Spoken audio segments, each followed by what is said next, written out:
Duty হাট। গ্রামীণ এই হাটটিতে একসময় পাওয়া যেত কচ্ছপ, তবে সেসব আজ অতীত। ডিউটিতে রয়েছে মা কালীর একটি মন্দির, আর এই মা কালীর মন্দিরের সামনে রয়েছে বেশ কয়েকটি বটগাছ। মূলত এই বটগাছের নিচে এবং তার সংলগ্ন যে মাঠটি রয়েছে সেখানেই বসে এই হাটটি।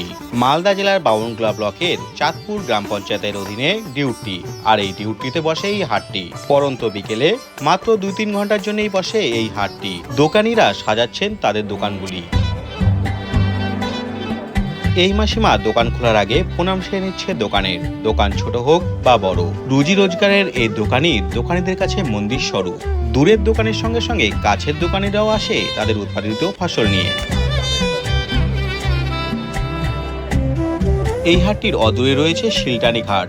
শিলটানি ঘাটের অর্থাৎ নদীর ওপারে ডোবা আর এই পারে ডাঙ্গি, অর্থাৎ নদীর ওপারের নিম্নভূমির অঞ্চলগুলি ডোবা আর নদীর এপারের উচ্চভূমির অঞ্চলগুলি ডাঙ্গি। ওপারের ডোবার গ্রামগুলি যেমন ভুলকিমারি, খুটাদাহ, রাঙামাটি এ ধরনের বিভিন্ন গ্রামের ক্রেতা বিক্রেতারাও আসেন এই হাটটিতে।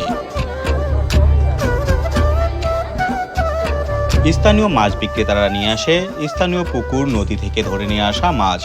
আবার দূর থেকে আসেও বিক্রেতারা, যারা নিয়ে আসে অন্ধের রুই, কাতলা, পাঙাশের মতো মাছগুলি।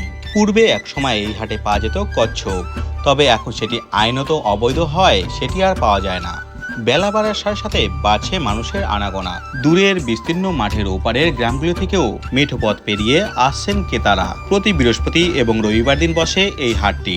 সবজি হোক কিংবা পোশাক আশাক কিংবা বাড়ির নিত্য প্রয়োজনীয় অন্যান্য জিনিসগুলি, গ্রামীণ মানুষগুলির জীবনের মৌলিক চাহিদার অনেক কিছুরই যোগান দেয় এই হাটটি। তোমরা যারা এই এলাকা থেকে দেখছো বা এই হাটের সঙ্গে যুক্ত, চাইলে আমার ভিডিওটি শেয়ার করতে পারো। সম্পূর্ণ ভিডিওটি দেখার জন্য তোমাদের অনেক অনেক ধন্যবাদ। সকলে ভালো থেকো। তোমাদের সঙ্গে দেখা হবে অন্য কোনো ভিডিওতে।